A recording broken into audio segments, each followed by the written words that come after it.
Break के बाद एक बार फिर से आप सभी का स्वागत है। कहते हैं दोस्ती इम्तिहान लेती है, लेकिन ये इम्तिहान कितना कठिन होगा और कौन इसे पास कर पाएगा, ये तो वक्त के वो पन्ने ही बता पाएंगे जिनका ताना बाना वर्षों के विश्वास, अपनेपन और भरोसे में डूबी स्याही से लिखा गया हो। बात हो रही है अमेरिकी राष्ट्रपति ट्रंप और एलन मस्क की, जिसमें ट्रंप द्वारा विशेष मंत्रालय सौंपे जाने के बाद भी एलन मस्क ने इस्तीफा देकर सबको चौंका दिया है।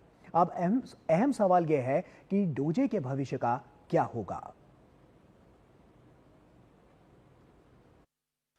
दो शक्तिशाली दोस्त, दोनों में कुछ समानताएं। एक व्यापारी से राष्ट्रपति बन गया, दूसरा व्यापार से राजनीति में जगह तलाशते तलाशते इससे बाहर हो गया। जी हां, हम बात कर रहे हैं राष्ट्रपति डोनाल्ड ट्रंप और अरबपति एलन मस्क की।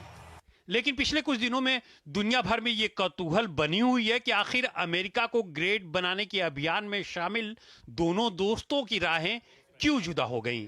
दोनों में चुनाव से पहले मतभेद इतने थे कि मस्क ट्रंप के खिलाफ ही ताल ठोकने की तैयारी कर रहे थे, लेकिन वक्त ने करवट ली। मस्क ट्रंप के इतने मुरीद हुए कि उन्हें चुनाव जिताने में अपनी तिजोरी खोल दी। ट्रंप चुनाव जीते तो मस्क को सरकारी खर्चों पर कैंची चलाने वाले विभाग डोज का चीफ बना दिया। मस्क ने एक साल में सरकारी खर्चों में 1 से 2 ट्रिलियन की कटौती का वादा किया। विवादित छटनी और टर्मिनेशन की नीति अदालत में उलझ कर रह गई। हालांकि वो सरकारी खर्च में कटौती करने में सफल तो हुए, लेकिन उस हद तक नहीं जितनी की वो उम्मीद जता रहे थे। इस दौरान उनकी मंत्रालयों, खास तौर से विदेश विभाग के साथ संबंधों की कड़वाहट दुनिया के सामने आई। खर्चों में कटौती के साथ साथ मस्क ने ट्रंप की कुछ नीतियों पर जुबान की कैंची चलानी शुरू कर दी। ट्रंप की टैरिफ नीति का अगर खुले तौर पर तो नहीं, दबी जुबान कई बार उन्होंने विरोध किया। शायद ट्रंप और मस्क के रिश्तों में कड़वाहट की यही पहली गोली खुली थी। लेकिन सबसे ताजा मामला ट्रंप का वो विधेयक माना जा रहा है जिसमें रक्षा बजट बढ़ाने के साथ साथ $1 ट्रिलियन के टैक्स ब्रेक्स को शामिल करने की बात की गई। विधेयक की मस्क ने खुले तौर पर आलोचना की। उनका मानना है कि इससे संघीय घाटा बढ़ेगा और डोज द्वारा किए जा रहे सुधारों को कमजोर करेगा, जबकि इसे ट्रंप का ड्रीम विधेयक बताया जा रहा है। कांग्रेस यानी संसद से बिल पास हो जाने के बाद अगले 1 दशक में बजट घाटे को $4 ट्रिलियन तक बढ़ाने का रास्ता साफ हो जाएगा। डोज प्रमुख के तौर पर मस्क की नियुक्ति 30 मई 2025 तक के लिए ही थी, यानी जब मस्क ने इस्तीफा दिया उसके एक दिन बाद ही उनका कार्यकाल खत्म हो रहा था। इस जिम्मेदारी के बीच मस्क के खुद के खड़े किए गए बिजनेस एम्पायर और छवि भी प्रभावित होती दिखी। एक तरफ मस्क सरकारी खर्चों पर कैंची चला रहे थे तो वहीं निवेशक उनके एम्पायर में सेध लगा रहे थे। हाल के दिनों में टेस्ला के शेयर में भारी गिरावट देखने को मिली। शायद यही वजह है कि मस्क के बयानों से राजनीति से पूरी तरह दूरी बनाने के संकेत मिल रहे हैं। और आइए इसी पर चर्चा करते हैं। अशोक सज्जनहार जी लगातार हमारे साथ जुड़े हुए हैं।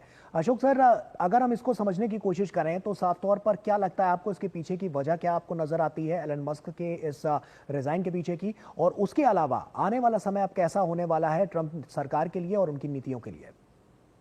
जी धन्यवाद। देखिए, मैं समझता हूं जो एक तो वो जो पर्सनालिटी है दोनों की, इलॉन मस्क की और डोनाल्ड ट्रंप की, दोनों बड़ी स्ट्रांग पर्सनालिटीज हैं। तो एक तो पर्सनालिटी का जब वो मिल जाते हैं तो मिल जाते हैं, बहुत अच्छा वो उनके बीच में संबंध रहते हैं, परंतु जब वो एक दूसरे की पॉलिसीज के साथ वो उनके इतने नहीं मेल खाता है तो तब तो फिर बहुत ही अगर क्लैश होता पर्सनालिटीज का तो वो तो दोनों में से कोई भी नहीं सह सकता है।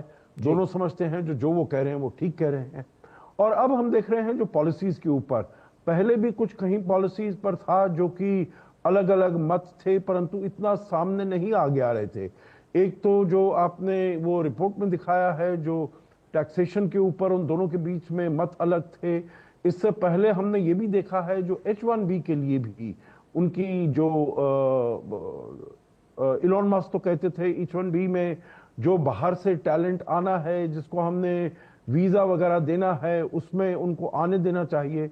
परंतु डोनाल्ड ट्रंप का कभी कहना होता था जो हमको ये जरूरी है जो टैलेंटेड लोग हैं उनको बुलाया जाए, नहीं तो दूसरा उनका कहना था हमको तो इमिग्रेशन खत्म करना चाहिए।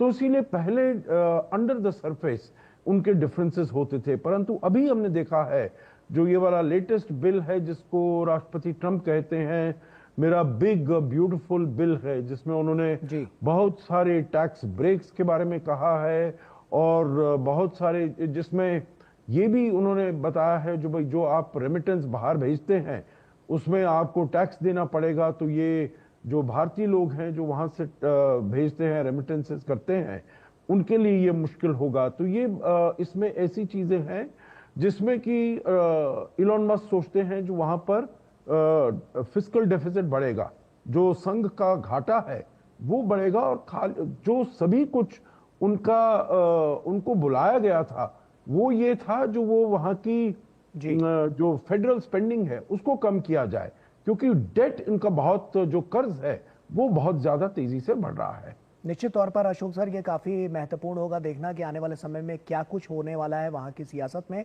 और साफ तौर पर जब एलन मस्क इससे अलग हो रहे हैं तो क्या कुछ आगे आने वाले समय में वहाँ पर राजनीतिक समीकरणों में भी देखने को मिल सकता है। इस पर हम सबकी नज़र लगातार बनी रहेगी। बहुत बहुत शुक्रिया आपका अशोक सर हमसे जुड़ने के लिए। और